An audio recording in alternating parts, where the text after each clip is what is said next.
ঘটনাটি ঘটে আমার এক মামাতো বোনের সাথে এবং ঘটনাটি সম্পূর্ণ সত্যি।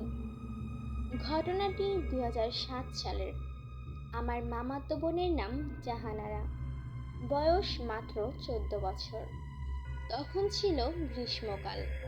ঘটনাটি গ্রীষ্মকালের অন্যতম ফল আম কুড়োনোকেই কেন্দ্র করে। আমাদের এখানে অনেক আম বাগান আছে।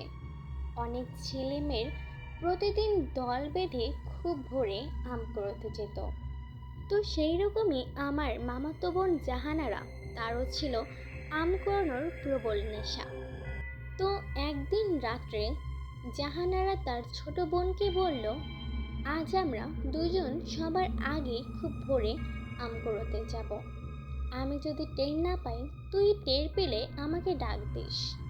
তো রাত 4টার দিকে তার ছোট বোন তাকে ডেকে বলল, রাত তো প্রায় শেষের দিকে, আম কুড়োতে যাবে না? তারা আর দেরি না করে বাড়ি থেকে বের হয়ে গেল। আম বাগানটি ছিল বাড়ি থেকে কিছুটা দূরে ও বাগানটি ছিল অনেক বড় ও পুরনো। বাগানের ঠিক মাঝ বরাবরে একটা গাছ ছিল।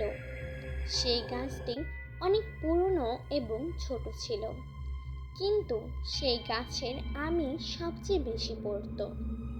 আম কুড়োতে কুড়োতে সেই বড় গাছের নিচে গিয়ে জাহানারা খুবই অবাক হয়ে গেল, কেননা গাছের নিচে কেবল একটা আমই পড়ে আছে।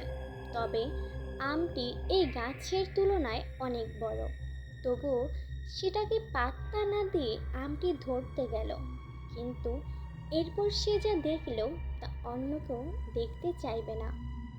সে যখন আমটি ধরতে গেল, অমনি আমটি কিছুটা দূরে সরে গেল।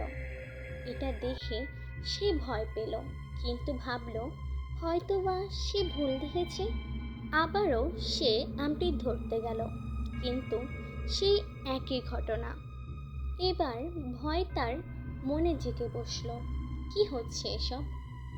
আবার যখন সে আমটি ধরতে গেল, তখনই আমটি এমন একটা ভয়ঙ্কর আকৃতি ধারণ করলো, যা দেখা মাত্র সে তখনই বেহুশ হয়ে গেল। ঘটনাটি এখানে শেষ হলেই ভালো হতো, কিন্তু এরপর যা ঘটল যা এক কথায় অবিশ্বাস্য। আজানের সুর শুনে তার হোশ ফিরল। তখন সে গাছটির নিচে পড়ে আছে। আশেপাশে কেউ নেই, এমনকি তার ছোট বোনকে খুঁজে না পেয়ে আরো ভীত হয়ে পড়ল সে। খুব দ্রুত তড়িঘড়ি করে বাড়ি ফিরে এসে দেখে তার বোন এখনো ঘুমোচ্ছে। সে তার বোনকে ডেকে তুলল আর বলল কেন তাকে একা ফেলে চলে এসেছে সে। কিন্তু তার বোন কিছুই বুঝল না। উপরন্ত জাহানার হাতে আমের ব্যাগ দেখে সে বলল, আপু, তুমি একাই আম কুড়োতে গেলে, আমাকে ডাকও দিলে না। এই কথা শোনার পর আবার সে বেহুশ হয়ে পড়ে। সকাল থেকেই তার প্রচণ্ড জ্বর ওঠে। এভাবেই 7 দিন পেরিয়ে যায়। তার জ্বরের কমার কোনো নামই নিচ্ছিল না। তারও কিছুদিন পরে সে ইন্তেকাল করে।